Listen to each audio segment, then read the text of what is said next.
मिथुन रास गुढीपाडवा विशेष या एक उपायाने बदलेल नसीब. 18 मार्च 2026 राशी भविष्य. नमस्कार. आपल्या स्वामी कृपा राशीफल यूट्यूब चॅनलवर तुमच्या सगळ्यांचं खूप खूप स्वागत आहे. स्वामी भक्तांनो, चैत्र शुद्ध प्रतिपदा म्हणजेच आपल्या हिंदू संस्कृतीतील अतिशय पवित्र आणि मांगल्याचा सण गुढीपाडवा या नवीन वर्षाचा म्हणजेच नलनाम संवत्सराच्या तुम्हा सर्व मिथुन राशीच्या बांधवांना आणि भगिनींना माझ्याकडून आणि आमच्या चॅनलकडून कोटी कोटी शुभेच्छा. भूतकाळ विसरा, भविष्याचा ध्यास धरा. स्वामींच्या चरणी श्रद्धा ठेवून प्रगतीची नवीन गुढी उभारा. मित्रांनो, मिथुन रास ही बुध ग्रहाची रास आहे. बुद्धिमत्ता आणि चातुर्य तुमच्या रक्तामध्ये आहे. पण या नवीन वर्षात नुसती बुद्धी चालवून जमणार नाही, तर त्याला स्वामींच्या आशीर्वादाची आणि कष्टाची जोड द्यावी लागेल. आज आपण पाहणार आहोत की हे नवीन वर्ष मिथुन राशीसाठी नेमकी कोणती गुड न्यूज घेऊन आले आहे.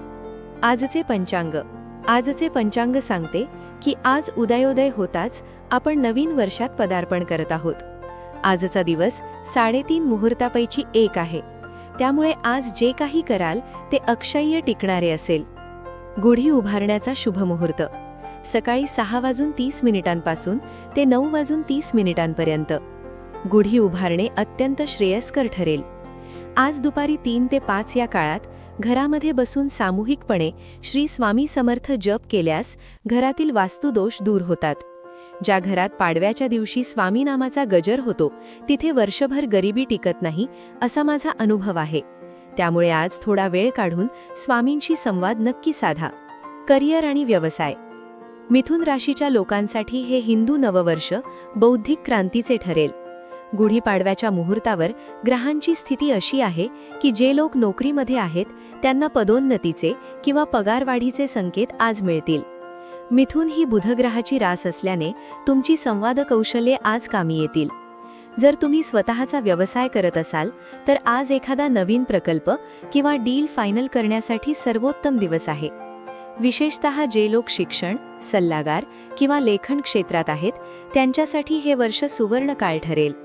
स्वामींच्या चरणी आज तुमच्या व्यवसायाची पहिली पावती किंवा व्हिजिटिंग कार्ड ठेवून आशीर्वाद घ्या. वर्षभर व्यवसायात बरकत राहील. आर्थिक स्थिती. आर्थिक आघाडीवर मिथुन राशीला लक्ष्मीनारायण योगाचा लाभ मिळणार आहे. मागील काही काळ जो पैशांच्या ओढाताणीचा गेला तो आता संपणार आहे.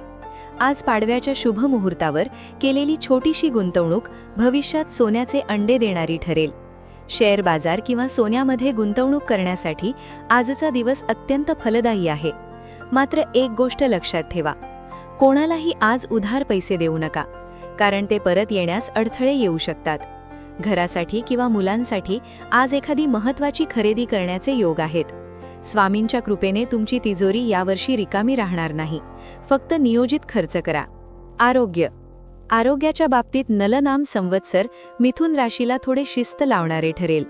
आज पाडव्याच्या दिवशी कडुलिंबाच्या पानांचा प्रसाद घेणे हे केवळ धार्मिक नाही तर वैज्ञानिक दृष्ट्याही तुमच्या रक्ताच्या शुद्धीकरणासाठी महत्त्वाचे आहे.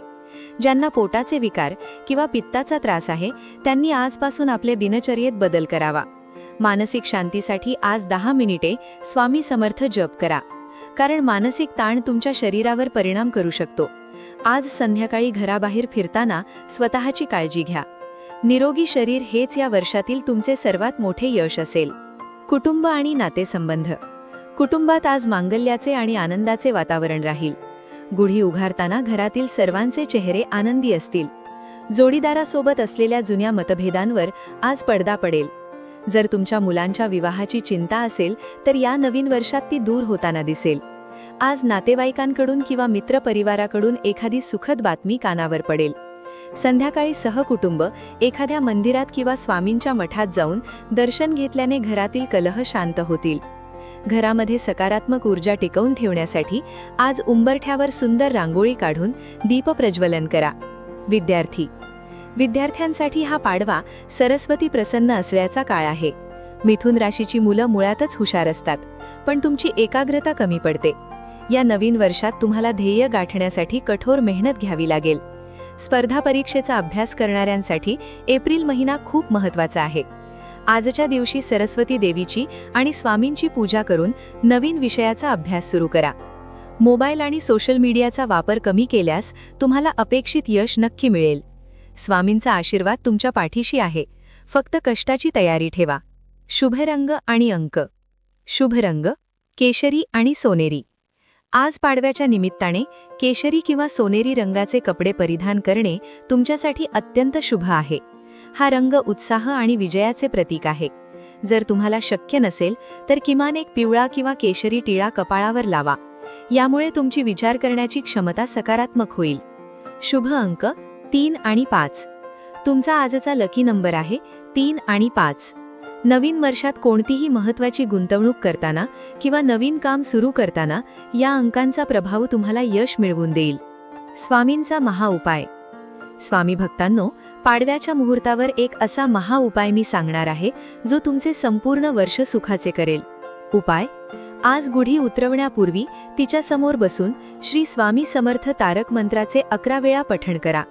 त्यानंतर एका कोऱ्या कागदावर श्री स्वामी समर्थ लिहून त्याखाली तुमची एक मुख्य इच्छा लिहा. हा कागद स्वामींच्या सोटोमागे किंवा तिजोरीत ठेवा.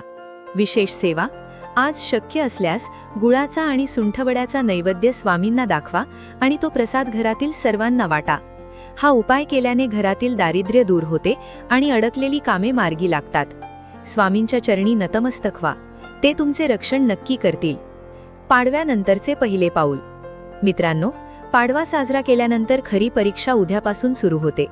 ग्रहांची एक अशी युती होत आहे जी मिथुन राशीच्या आयुष्यात एका मोठ्या संधीचे दार उघडणार आहे.